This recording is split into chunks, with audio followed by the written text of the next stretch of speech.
IIT జేఈలో మంచి rank రానటువంటి విద్యార్థులకు బెస్ట్ ఆప్షన్ సిఎస్ఈఎంఏ కోర్సులు అడ్మిషన్స్ జరుగుతున్నవి. నమస్కారం, మీరు చూస్తుంది సుమన్ టీవీ. నేను మీ కీర్తి. జాతక చక్రంలో రాహు బాగోలేకపోతే ఏం జరుగుతుంది? ఒకవేళ చాలా అద్భుతంగా ఉంటే ఎలా మనం జీవితంలో ఉత్తీర్ణులు అవుతాం? బాలేనప్పుడు ఎలాంటి రెమెడీస్ పాటించాలి? చాలా బాగా దశ నడుస్తున్నప్పుడు ఇంకా ఎలా షైన్ చేసుకోవాలి? ఇలాంటివి రాహు దశకి సంబంధించిన వివరాలు మనకు తెలియజేయడానికి మనతో పాటు ప్రముఖ ఆస్ట్రాలజర్ బ్రహ్మశ్రీ గోరుగుంట్ల సురేష్ బాబు గారు ఉన్నారు. నమస్తే సురేష్ బాబు గారు. కీర్తి గారు నమస్కారం అండి. రాహు దశ అన్నది చాలా హాట్ టాపిక్ గా వెళ్తా ఉంది. సో రాహు దశ బాగుంటే ఎలా ఉంటుంది, బాగాలేకపోతే జాతక చక్రంలో ఎలా ఉంటుంది, అండ్ రాహు వల్ల మనం ఇంకా ముందుకు వెళ్ళలేకపోయినప్పుడు ఎలాంటి రెమెడీస్ పాటించాలి? బాగుంది, ఇంకొంచెం షైన్ చేసుకుందాము లేదా ట్రిగర్ చేద్దాం, ఒకసారి ఇంకా ఉత్తీర్ణులు అవుదాం అనుకున్నప్పుడు మనం ఏం చేయాలి? ఈ రోజు వీడియో ద్వారా డిస్కస్ చేద్దామండి. సో రాహు గురించి మనం మాట్లాడుకుంటే 10 hours కంటిన్యూస్ వీడియో చేయొచ్చండి. అంత పెద్దదండి. లోతైన ఓన్లీ రాహు కేతుల గురించి పెద్ద పెద్ద గ్రంథాలు ఉన్నాయండి. ఎందుకంటే మనకి పురాతన గ్రంథాలు చూసుకుంటే రాహుకేతులకి ఇంపార్టెన్స్ ఇవ్వాల బాగా యాన్షియంట్ స్క్రిప్చర్స్లో. వాళ్ళు అసలు రాహుకేతులు షాడో ప్లానెట్స్, అసలు దెర్ ఈజ్ నో ఇంపార్టెన్స్ అండి, వాటికి ఇంపార్టెన్స్ లేదు. కానీ కలియుగంలోకి అధిష్టాన దేవత గ్రహం ఎవరంటే రాహువు. ఈ కలియుగంలో ఈ కాంటెంపరీలో రాహుకి చాలా చాలా ప్రయారిటీ ఇచ్చారు. రీసెంట్ మనకి ఆస్ట్రాలజికల్ క్లాస్లో రాహుని కేతుని చాలా హైలైట్ చేస్తూ ఈ రాహు కేతులు ఎలా ప్రతిదాన్ని ఇన్ఫ్లుయెన్స్ చేసి ఎంత పవర్ఫుల్ అయ్యారు అని చెప్పడానికి మనకు చెప్తూ ఉన్నారనమాట. దానికి కారణం కూడా ఏంటంటేనండి, మనకి ఈ రాహు వచ్చేప్పుడు మనకి సాఫ్ట్వేర్ ఫీల్డ్ ఏదైతే ఉందో దాని రిప్రజెంటేషన్ రాహుని. Okay, so Rahu is represented for software plus internet. మనకి ఇక్కడ నుంచి అటు నుంచి వెళ్ళిపోతూ ఉంటాం అనమాట. ట్రాన్స్మిషన్స్, ఇన్ఫర్మేషన్ ట్రాన్స్ఫర్, తర్వాత గ్రాఫిక్స్, తర్వాత మూవీస్ నాట్ రియల్, మనం దాన్ని రియల్ అనుకుని ఫీల్ అయిపోతూ ఉంటాం అనమాట. అట్లానే లైట్స్, మనం ఇప్పుడు ఏదైతే చూస్తున్నాం కదండి, ఈ లైట్స్, తర్వాత బాంబ్ బ్లాస్ట్, చూడండి ఇవంతా కలియుగంలో చాలా ఇంపార్టెంట్. అవి లేకుండా మనం ఉండలేము. ఒక రకమైన మాయా ప్రపంచంలో తీసుకెళ్తున్నాం. తర్వాత స్మార్ట్ ఫోన్ లో మనం ఇవి చూస్తుంటాం కదా యాప్స్, ఇదంతా రాహుకి సంబంధించేనండి. చూసారా రాహు కలియుగంలో ఎంత డామినేటెడ్. సో మన మహర్షులు ఏం చెప్పారు, మన ఫస్ట్ 3 యుగాల్లో రాహుకేతులకి ఇంపార్టెన్స్ లేదని చెప్పేశారు. కానీ కలియుగంకి ఏం చేశారంటే రాహుకి అధిపతి చేసేసారు. అందుకని రాహు కారకత్వాలు లేకుండా, ఆయన చూడకుండా మన జీవితం అనేది లేదు. కరెంట్ లేకుండా ఉండలేము, ఇంటర్నెట్ లేకుండా ఉండలేము, మొబైల్ చూడకుండా ఉండలేము. ఈ బాంబులు, బ్లాస్టింగ్లు, చీటింగ్లు, gambling, some other category works and all కచరా bad works and all reflected by the Rahu అనమాట. సో అయితే ఈ రాహువు ప్రతి గ్రహం మంచి చేస్తుంది, చెడు చేస్తుంది. ఈ రాహు కొన్ని గ్రహాలకి మంచి చేస్తుంది. కొన్ని ప్లేసుల్లో ఉంటే, జన్మ లగ్నం నుంచి కొన్ని ప్లేసుల్లో ఉంటే చాలా చాలా మంచి, చాలా అనుకూలంగా ఉంటుంది. ఆ ప్లేస్లో ఏంటంటే 3, 6, 10, 11 రాసుల్లో గనక లగ్నం నుంచి కౌంట్ చేసుకుంటే రాహు ఉంటే వీళ్ళకి చాలా అదృష్టం కలిసి వస్తుంది. ఓకే, అంటే వీళ్ళు ఎదుటి వాళ్ళని అదేదంటారు చూడండి, మసిపూసి మారేడుగాయ చేశారంటారు. సో వీళ్ళకి దగ్గర ఎంత టాలెంట్ ఉందంటే ఏమీ లేదని ఉన్నది అన్న ఒక పిక్చర్ క్రియేట్ చేసేసి ఎదుటి వాళ్ళని మోహించేస్తారు అనమాట. ఈ రాహుకి మోహిని గుణం ఎక్కువ ఉంటుంది. వీళ్ళు ప్రతి ఒక్కరిని అట్రాక్ట్ చేసేస్తారు. లైక్ పొలిటీషియన్స్ కానివ్వండి, ఫిల్మ్ యాక్టర్స్ ఏముండదు వాళ్ళకి. ఎందుకు 7 కోట్లు 9 కోట్లు సపరేట్ ఈ చాప్టర్ ఫ్లైట్స్ ఉంటాయని అర్థం కాదనమాట. అంత లైమ్ లైట్కి వెళ్ళి ఎదిగిపోతూ ఉంటారు అనమాట. ఎవరికంటే రాహు ఉండటం వల్ల ఇలా జరుగుతూ ఉంటుంది. అలానే సాఫ్ట్వేర్ వాళ్ళకి ఎందుకు అలా హైప్ అయ్యి ఉంటుంది, ఎలా ఫారిన్ వెళ్ళిపోతారు అనేది రాహు. అలానే ఫారిన్ ట్రావెల్ రిప్రజెంటేట్ చేసేది కూడాను రాహువేనండి. ఫారిన్ వెళ్ళాలి అనుకున్నా, ఫారిన్ సెటిల్ అవ్వాలనుకున్నా, ఫారిన్లో ఎదగాలన్నా కానీ రాహు ఉండాలి. ఎవరి జాతకంలో అయినా సరే 12వ ప్లేస్లో కనుక రాహు ఉంటే 100% వాళ్ళు ఫారిన్ సెటిల్మెంట్ అయి తీరుతుందండి. ఎన్నో జాతకాలు చూస్తూ ఉంటామండి. సో ఇదంతా రాహు ఫేవరబుల్గా ఉంటే. రాహు అన్ఫేవరబుల్గా ఉంటే ప్రాబ్లం ఏంటి అంటే, రాహు మిథున రాశిలో ఉన్నా కానీ వాడు ఓను స్థానం కాబట్టి బాగా ఫేవరబుల్గా ఉంటాయి. అంటే రాహు లగ్నం నుంచి 3, 6, 10, 11 ప్లేసుల్లో ఉన్నా, ఎవరికైనా లగ్నం మిథున రాశిలో కనుక రాహు ఉన్నా కానీ వీళ్ళకి రాహు బాగా యోగ్యతను ఇస్తాడని చెప్పుకోవచ్చు. అలానే రాహు ఫారిన్ సెటిల్మెంట్ 12th హౌస్లో ఉన్నా అవుతారు. అలానే రాహు ఇందాక చెప్పుకుని ఈ ప్లేసుల్లో ఉంటే వాళ్ళు మూవీస్లోను, ఆర్ట్స్లోను, తర్వాత క్రాఫ్ట్స్, అబ్రాడ్లో సెటిల్ అవటం ఇవన్నీ జరుగుతూ ఉంటుంది. అయితే రాహుకి గవర్నమెంట్ రిలేషన్ కూడా ఉందండి. ఎవరికైతే లగ్నము, లగ్నాధిపతి రాహు లేదంటే రాహు నక్షత్రాలతో కలిసి ఉన్నా కానీ వాళ్ళకి మ్యాక్సిమం గవర్నమెంట్ జాబ్లు వచ్చే ఛాన్సెస్ కూడా ఉంటుంది. అంటే ఈ ప్రకారంగా మనం చూసుకుంటే రాహు యోగ్యతనిస్తే అన్ని రకాల పనులు చేసేస్తారు. ఇప్పుడు ప్రాబ్లం ఏంటంటే పార్ట్ బి సెక్షన్. రాహు అనుకూలంగా లేకపోతే ఏమవుతుంది? రాహు అనుకూలంగా లేకపోతే వాళ్ళు దాదాపు పిచ్చోళ్ళు అయిపోతారండి. మనకి ఇప్పుడు చూసుకుంటాం ఓసిడి, ఏమీ ఉండదు, ఉన్నట్టు భయపడిపోతూ ఉంటారు.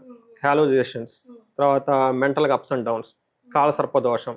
కాలసర్పదోషం అంటే ఏంటి, వాళ్ళ చుట్టూ అన్నీ ఉంటాయి, మంచి పేరెంట్స్, భర్త, పిల్లలు, కార్లు, బంగ్లా, but they are not still happy. అదే అన్ని ఉండి కూడా అల్లు నోట్లో శని అన్న టైప్ లో. ఎగ్జాక్ట్లీ. నేను చాలా మందికి అదే చెప్తూ ఉంటాను, కాలసర్పదోషం అంటే ఏంటంటే మాకు ఎక్స్ప్లెయిన్ చేస్తారని అడుగుతూ ఉంటారు. మేము ఇది నేర్చుకునేటప్పుడు మాకు గురువులు చెప్తూ ఉంటారు, ఒకళ్ళు భోజనం అన్నీ పెట్టుకుంటారు ఇస్తర్లో, ఇటు పక్కన పప్పు, స్వీట్లు అన్నీ పెట్టేసుకొని ఇంకా మనం తిందాం అనుకునే టయానికి కొంచెం దూరంలో ఒక పాము పెద్దలా వెళ్ళిపోతూ ఉంటుంది. మనం ఈ భోజనం చేయగలుగుతామా? చేయలేం. కానీ యాక్చువల్గా ఆ పాము ఇక్కడికైనా వచ్చిందంటే రాలేదు. పోనీ ఒక 10 minutes ఆగి మళ్ళీ తిందామంటే తినలేము. అదే టెన్షన్లో ఉంటాం. కాలసర్పదోషం కూడా అదే. వీళ్ళకి జీవితంలో ప్రతిదీ ఉంటుంది. కరెక్ట్గా చూసుకుంటే లేనిది ఏముంది ఉందా అంటే ఏది ఉండదు. కానీ ఉన్నవాడితో ఎంజాయ్ చేస్తున్నారంటే చేయలేరు. అందుకని దీన్ని కాలసర్పదోషం అంటారు. ఇంకా మ్యారేజ్లో చాలా డిస్టర్బెన్స్ వస్తుందండి. రాహు కనుక 1, 2, 7, 8 ప్లేసెస్లో ఉంటే వీళ్ళకి 80%, 90% మ్యారిటల్ డిస్టర్బెన్సెస్ వస్తుంది. వాళ్ళు డైవర్షన్ అవుతుంది. అందులో 8th హౌస్లో కనుక ఉంటే పెళ్ళైన వాళ్ళు ఎప్పుడూ అత్తగారితో సరైన రిలేషన్షిప్ మెయింటైన్ చేయరు. 7th హౌస్లో ఉంటే unconventional marriage, non traditional marriage అవుతూ ఉంటుంది అనమాట. అంటే love marriages type, inter caste marriages. Inter కాస్ట్లో కూడాను అమ్మాయి ఏమో చాలా హైట్ ఉండడం, అబ్బాయి పొట్టిగా ఉండటము, లేదంటే ఇలా మిస్మ్యాచ్ అవుతాం. మనం అనుకుంటాం లవ్ ఈజ్ సో బ్లైండ్ అని కొన్ని కాంబినేషన్ చూసి అనుకుంటాం అనమాట. ఇవన్నీ ఖచ్చితంగా జరుగుతూ ఉంటాయి అనమాట. ఈ ప్రకారంగా కాలసర్పదోషము, సర్పదోషము, మ్యారిటల్ ఇష్యూస్, ఇవన్నీ తర్వాత psychiatric problems, particular Rahu with Chandra కలిసినప్పుడు, రాహు విత్ సూర్య కలిసినప్పుడు, రాహు విత్ గురువు కలిసినప్పుడు ఇదంతా స్పాయిల్ చేసేస్తూ ఉంటాడు అనమాట. రాహు విత్ గురువు మంచి చేస్తుంటాడు. ఎప్పుడైతే రాహు ప్రభావం పడిపోయిందో జాతకంలో ఆ గురువు మంచి ఇవ్వకుండా తిడుతూ ఉంటాడు, బ్యాడ్ వర్డ్స్. రాహు 5th హౌస్లో ఉంటే జోదము, గ్యాంబ్లింగ్ ఆడుతూ ఉంటారు. రాహు 2nd హౌస్లో ఉంటే వాళ్ళు బూతులు మాట్లాడేస్తుంటారు అనమాట. ఇలా రాహు ఎక్కడున్నా he is a great spoiler. Rahu with Venus ఉంటే దే విల్ హ్యావ్, వీనస్ అంటే శుక్ర విత్ ఉంటే they become Maya Mohini. Great film stars అంతా ఇదే అంటుంది అనమాట. For nothing they will attract so much. So ఇదంతా ఈ కాంబినేషన్ ఉంటుంది. ఇప్పుడు మీరు అడిగిన క్వశ్చన్ ఏంటంటే రెమెడీస్, మోస్ట్ ఇంపార్టెంట్. ఈ రాహు దశకి ఉన్న నాకు కూడా చాలా కాల్స్ వస్తాయండి, చాలా హోమాలు నేను వీటికి సంబంధించి ఎక్కువ చేపిస్తూ ఉంటాను. నేను నాకు వచ్చే హోమాల్లో ఒక 10 గనక చేస్తే ఖచ్చితంగా మ్యారిటల్ ఇష్యూ, అది కూడా రాహుకేతులు కలిసి ఖచ్చితంగా ఉంటుంది.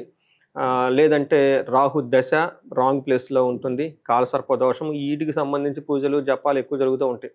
10 కనుక నేను చేస్తే అందులో 3, 4 కంపల్సరీ ఉండే ఉంటాయి. అంటే మంత్లీ యావరేజ్లో 1, 2 నేను కంపల్సరీ చేయనే చూపిస్తూ ఉంటాను. ఈ వీక్లో కూడా ఒకటి జరిగింది అనమాట. ఆ ఫోర్స్తోనే వచ్చి మీ దగ్గర మాట్లాడుతూ ఉన్నాను నేను. అయితే సురేష్ బాబు గారు, రాహు దశ బాగుపడాలంటే ఎలాంటి రెమెడీస్ పాటించాలి తెలుసుకునే ముందు జపాలు, హోమాలు, ఇప్పుడు ఫర్ ఎగ్జాంపుల్ మ్యారిటల్ లైఫ్ని ఎగ్జాంపుల్గా తీసుకుంటే ఎలా హెల్ప్ఫుల్ అవుతాయి అంటారు, ఎలా కరెక్ట్ చేస్తుంది ప్రాబ్లం అంటారు? అది చాలా మందికి డౌట్ అండి. ఏమవుతుందంటేనండి, మనకు స్క్రిప్చర్స్లో వివరించారు. ఇది నాకు ఎలా తెలుస్తుంది అది పోయిపోతుందని. ఇప్పుడు నేను ఎలా ఇది చెప్పానంటే మన యాన్షియంట్ స్క్రిప్చర్స్ చదువుకొని అందులో ఇచ్చారు, కేస్ స్టడీగా తీసుకొని రియల్ లైఫ్లో చూస్తూ ఉంటే అవి మ్యాచ్ అవుతున్నాయి. సో కాన్ఫిడెంట్ ఇది అవుతుందని చూసిన వెంటనే చెప్తాను నేను 1 minute. మరి ఫస్ట్ చూసేది రాహుకేతుల పొజిషన్ ఎక్కడ ఉన్నారనే చూస్తాను నేను. దాని ఇష్యూ అనగానే రాహుకేతులు ఎక్కడ ఉన్నారో కొంతమంది లేడీస్ కూడా చెప్పేస్తాను నేను. సో జెంట్స్ అంటే వాళ్ళకి కొంచెం డ్రింకింగ్ హ్యాబిట్, గ్యాంబ్లింగ్ హ్యాబిట్ ఉంటుంది. కొంతమంది లేడీ హారోస్కోప్లకి టక్కని చెప్పేస్తాను నేను. ఏమంటే మీరు చేస్తారంటే అవునండి అని చెప్పేస్తారు వాళ్ళు. వాళ్ళు ఒప్పుకుంటారు. కొంతమంది మా ట్రాడిషన్ ఇదండి అని చెప్తారు, కొంతమంది మాకు ఇంట్లో ఉందండి, లేదండి మొదట్లో నేను లైట్గా తీసుకుంటాను. Something they are associated with that అండి. లేడీస్ కూడా గ్యాంబ్లింగ్ ఆడతారు, ఆల్కహాల్ తీసుకునే వాళ్ళు చాలామంది ఉంటారు. వాళ్ళు అఫ్కోర్స్ వాళ్ళు తక్కువేం కాదు, వాళ్ళు కూడా చాలా స్ట్రాంగ్గా అన్ని విషయాలు ఉంటారనమాట. వీటిలో కూడా స్ట్రాంగ్గా ఉండేవాళ్ళు ఉంటారు. అంటే జ్యోతిష శాస్త్రం ఏం చెప్తుందంటేనండి, ఇది మంచి చెడు అని చెప్పలేమండి. కొంతమందికి బహుభార్య 3, 4 పెళ్లి చేసుకుంటారు, మనం చెప్పలేం ఇది బ్యాడ్ అని. అంటే ఏం చెప్తారంటే జ్యోతిష శాస్త్రం ప్రకారం మంచి చెడు అని ఉండదండి. వాళ్ళు కర్మను అనుభవించడానికి ఈ భూమి మీద వచ్చారు. Souls entered in this earth to experience కర్మ, అంటే గో ఇట్. అంతే. కొంతమందికి 4 భార్యలు ఉంటారు చెడు అని మనం చెప్పలేం, వాళ్ళ కర్మ అది. అట్లానే కొంతమంది శ్రీరామచంద్రులాగా ఏకపత్ని రతుల్లాగా ఉండొచ్చు, మనం మంచి అని చెప్పలేమండి. అందుకని చెప్పేసి జ్యోతిష శాస్త్రంలో దే ఎక్స్పీరియన్స్ కర్మ అండ్ దే గో.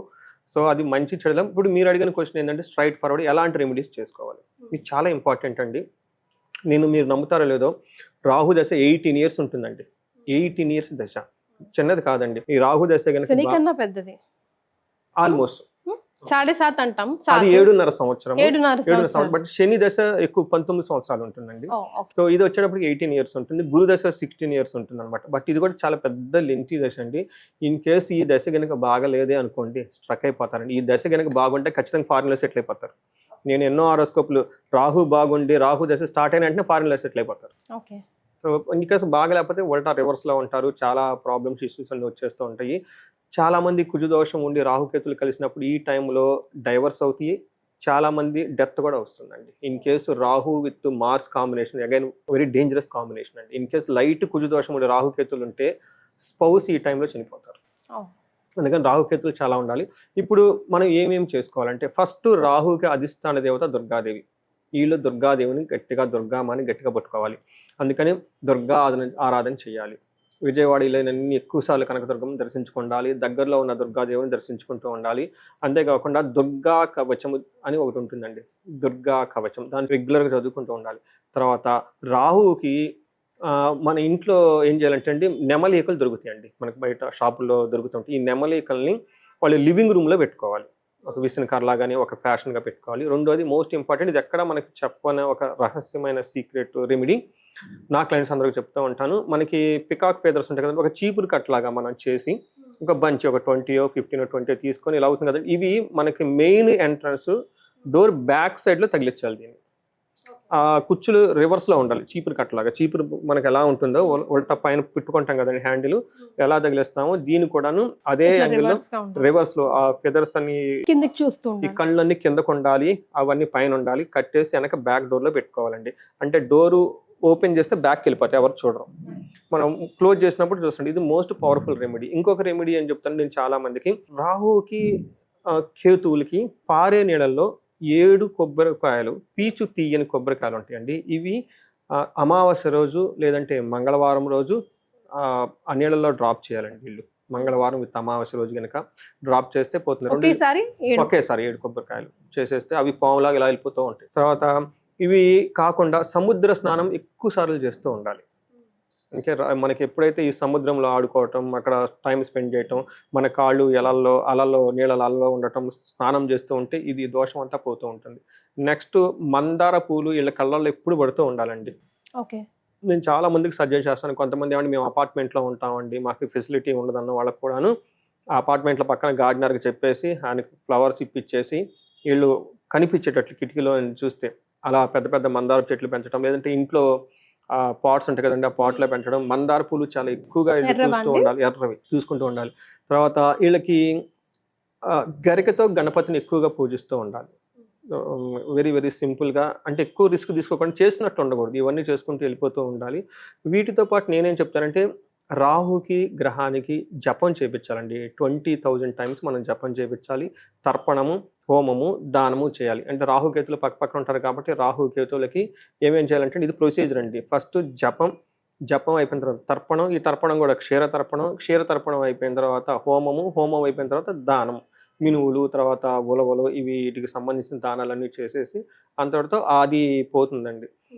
ఇవి ఇంతవరకు చేసుకొని, బట్ ఇవి మనకి ఇందులో ఇంకా వెరైటీలు ఉంటాయండి. కాలసర్ప దోషము అదంతా మనం తర్వాత మాట్లాడుకోవచ్చు. బట్ ఇవి బేసిక్ రెమెడీస్. ఇన్ కేసు వీళ్ళకి రాహు పాజిటివ్గా ఉంటే కనుక గోమేధికం పెట్టుకుంటే చాలా బాగా కలిసి వస్తుంది. అది కూడా వెండిలోనే పెట్టుకోవాలండి, కలిసి వస్తుంది. ఐ మీన్ బాగుంటే బాగున్న వాళ్ళకి మాత్రమే పెట్టుకోవాలంట. బట్ ఇన్ కేసు ఇవి రాంగ్ ప్లేస్లో ఉంటే పెట్టుకోకూడదంటే అవి ఏదో అవుతుంది. సో మినువులు ఎక్కువగా దానం చేస్తూ ఉంటే, మినప గారెలు అవన్నీ తింటూ ఉంటే బాగుంటుంది. ఇందాక నేను అడిగిన ప్రశ్న మిస్ అయ్యారు, మళ్ళీ ఒకసారి అడుగుతానండి. ఇప్పుడు రాహు దశ బాలేకపోతే హోమాలు, జపాలు, తర్పణాలు, దానాలు అవి చేస్తూ ఉండాలి అని అన్నారు కదా. చాలా మందికి ఏంటంటే భార్యాభర్తలు కొట్లాటకి హోమాలు, జపాలు, తర్పణాలు చేస్తే కలిసిపోతారా అని, అది ఎట్లా హెల్ప్ అవుతుంది మనకి లైఫ్లో తెలుసుకోవాలి. అంటే మనకి ఏం చెప్పారంటే ఆ గ్రహం మనకి సపోర్ట్ ఇవ్వట్లేదండి. ఆ గ్రహం మనకి సపోర్ట్ ఇవ్వట్లేదు కాబట్టి సూర్యుడే ఉన్నాడు అనుకోండి, సూర్యుడు బాగుంటే ఫాదర్ చాలా స్ట్రాంగ్గా ఉంటారు. సూర్యుడు సరిగా లేకపోతే ఫాదర్ నుంచి సరిగా ఉంటారు, బాస్తో సరిగ్గా రిలేషన్షిప్ ఉండదు, వాళ్ళు సరిగ్గా జాబ్ చేయరు.